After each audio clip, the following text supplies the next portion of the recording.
Well, good morning, Miramar, and welcome to the show today. I'm your host, Tamara G. Don't forget, you can check us out on all of our social media. We're on Facebook, Twitter, and Instagram at City of Miramar. That's Miramar. And with us right here in Miramar today is author Adrian N Carter. He is a conflict resolution practitioner and also a leadership development trainer, and the author of the new book, Let's Get Married and Do Everything Except Make It Last. When he sent me the title of the book and talked about it a little bit, I immediately said, I've got to get him on. So welcome to the show, Adrian. How are you? Thank you. I'm honored. I'm humbled. It's a pleasure to be here. Oh, well, listen, we're so happy to have you. Andy, my producer, and I were just, laughing about the title because it's very provocative. Adrian, you knew what you were doing when you did that, right? We kept the title under wraps, my publisher and I, for quite some time until we were ready for the book to actually be purchased, because we wanted a call to action at the moment that people saw the title, because we knew that people were going to say, what is this? But it's been, the title emanated from the spoken word poetry scene, where a poet by the name of Camellia Red Riding Hood wrote a poem that talked about let's do everything except get married. And it's an awesome poem that she has about being in a relationship, right, having a child, living together, but they're doing everything except getting married. And at the end, when she's asking him about certain things, his excuse becomes, well, we're not married. And I was married at the time when I first heard this poem, and it hit me in the gut. But I was in a very rocky relationship at the time, having been married maybe 8 years at the time when I first heard her poem. And it made me reflect on my own relationship, my own marriage at the time. And it felt as if my version of that poem was as if we said, let's get married and do everything except make it last. So you were the opposite of what the poem was doing. Right. So this is the other side of it. So I wrote my version of the book, but I wrote my version of the poem, but I felt that the poem didn't really do justice in capturing my thought.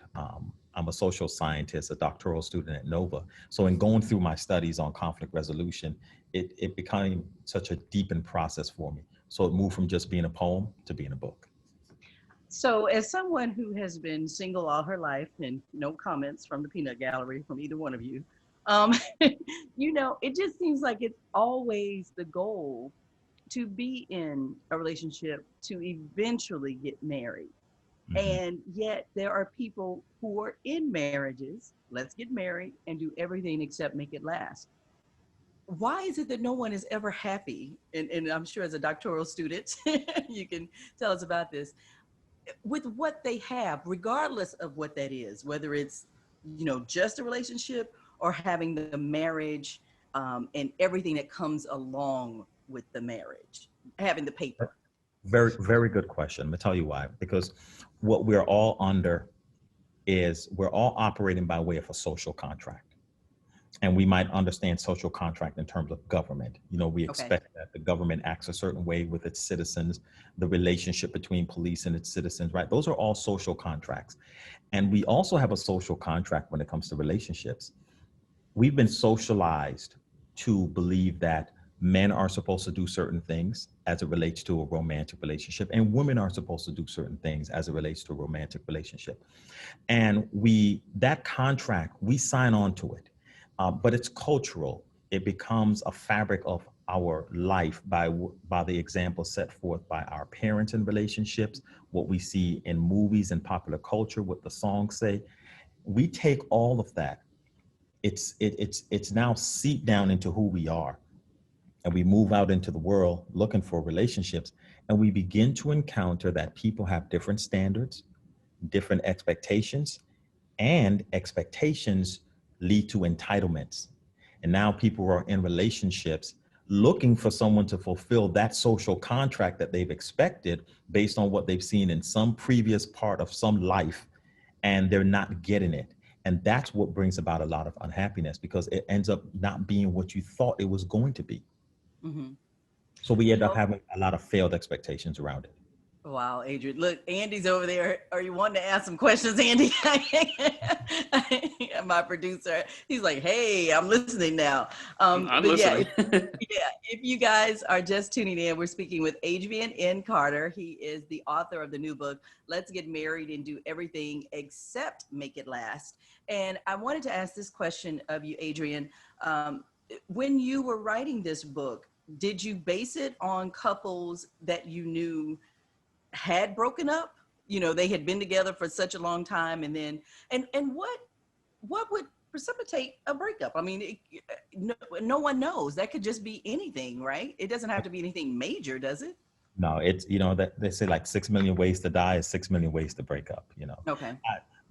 That book is actually a personal account of being married for 9 years, Okay. and what that process was for me.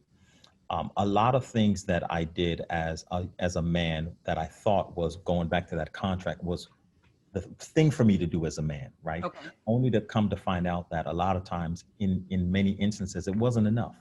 And of course, you know, there's another side to the story, but the reason why I felt important to tell my side was more so because of what happened as I was getting divorced. It's the way that the world responded to me as a man. A lot of the feedback that I got was, well, you know, your marriage failed because you're the husband, and you were supposed to have done everything you can to make sure the marriage didn't fail. And you know, as the man, you're supposed to do X, Y, and Z. And I'm looking at them like, how are you telling me this when there's a whole nother adult in the relationship? How, Right. how does this Who has all their own way of thinking and their own way of doing own things? decision making process, own belief system, own, you know, their own way of seeing the world? How does it simply become, because I am a male member of our society, it automatically means that these types of responsibilities come with being simply male, when we're in a much more transactional and negotiated space all the time? And that, coupled with speaking to different men who would share with me their stories, upon hearing that I'm getting divorced, they'll tell me about how rocky it was when they went through a divorce. Mm-hmm. Some of these people, I was even surprised that they had even been married before. I didn't know.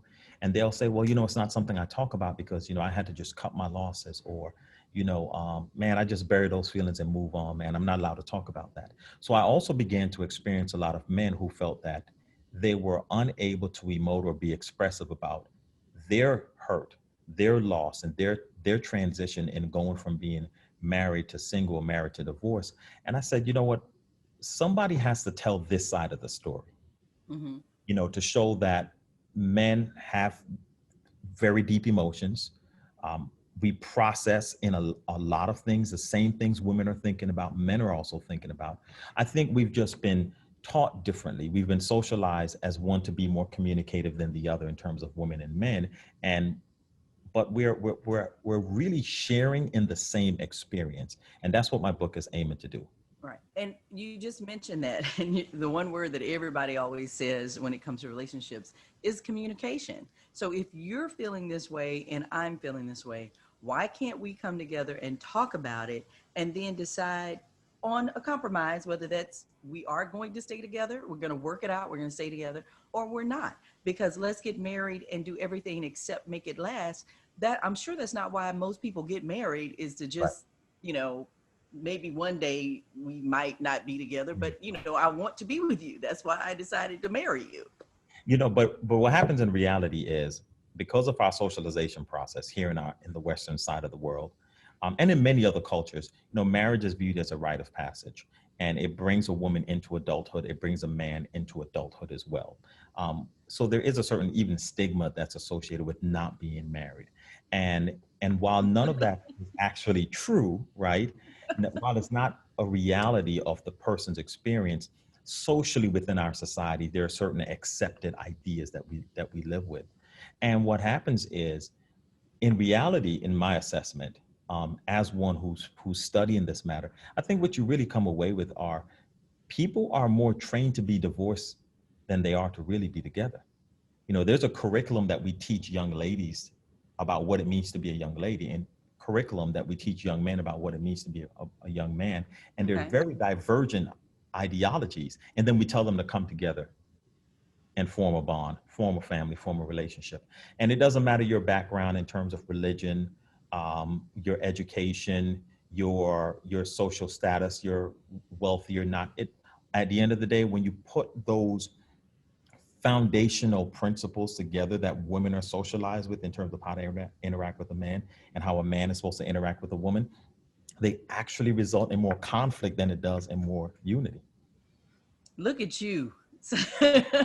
And that's where your conflict resolution practitioner comes in, I'm sure as well, because you see a lot of this firsthand. So again, the name of the book is Let's Get Married and Do Everything Except Make It Last. What are some of the things, because people who are watching now would say, obviously they have to buy the book, but Mhm. give us a few pointers on, well, how do we make it last? Because if we are getting married, if we are bringing everybody together, both sides of the families, we're having kids, we're, moving to the suburbs, we're doing everything, like you said, the social contract that most people think Mhm. we should be doing, then what do we do to make it last? What can we do to make it last?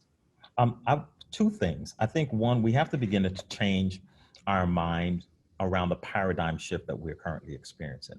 And what I mean by paradigm shift is the woman in the 21st century is no longer the woman from the 1950s, Hmm. and nor is the man. But I begin with women first because I think we're in the age of women, is how I describe it. Women are in a phenomenal space in terms of their ability for upward mobility, access to higher education, leadership in the workforce. Politically, we see what's happening even in having before a female presidential candidate, now a black female vice presidential candidate. That's a lot of progress that women are have seen over the last 20 to 30 years.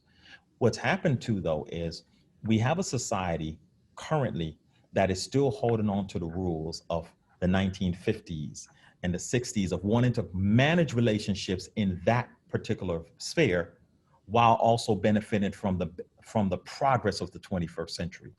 Those are very divergent views. And I think what ends up happening is we end up trying to play two sides of the both, two sides of the coin. We want this traditionalism in our modernity of where we currently are. That our contemporary world is very different from then. You cannot go back and pull from then and not take everything that comes with it, Right. Right. right? You can't just pick and choose what worked well, quote unquote, in the 50s. I'm gonna stay at home and do this, but I'm also gonna be college educated and run my own business and be great and fabulous. And And so, and make more money than my spouse. and make more money. That's where I was going. And then you end up making more money than your spouse, but you still want the man to be the provider or the breadwinner. So I think we're stagnant because we're trying to hold on. We are in a society that's trying to hold on to both sides of that particular coin, and you can't have it both ways. That leads to the second point. If we understand that we can't have it both ways, you can't hold on to what is old in the old wine or the old bottle and put that in the new bottle or the new wine, however that saying goes. I really suggest to people that we move to what I call a we conversation. It's not that the man is supposed to provide and protect. We are supposed to provide and protect for each other, because women are just as much providers, and I'm not talking financially, and they're just as much as protectors. But we have a narrative that is genderfied.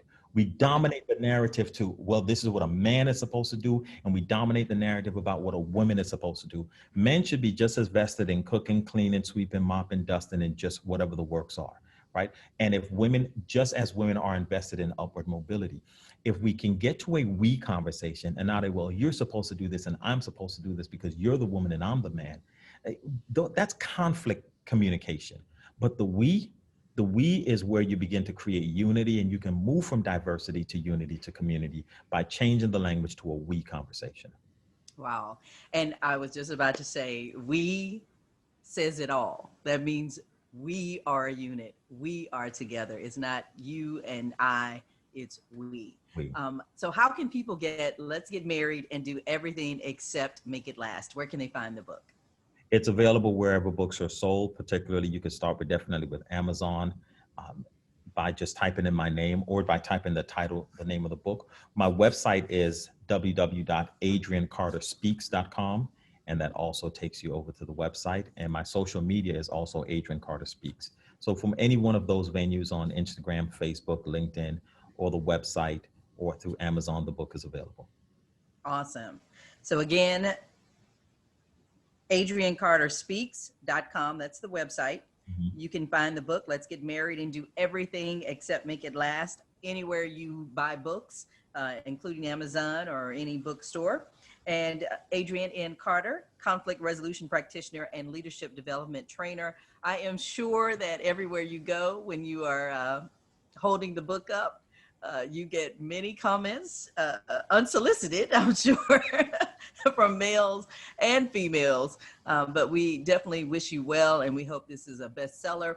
Again, the name of the book, Let's Get Married and Do Everything Except Make It Last. Thank you so much, Adrian N Carter, for being with us today on Good Morning Miramar. Thank you.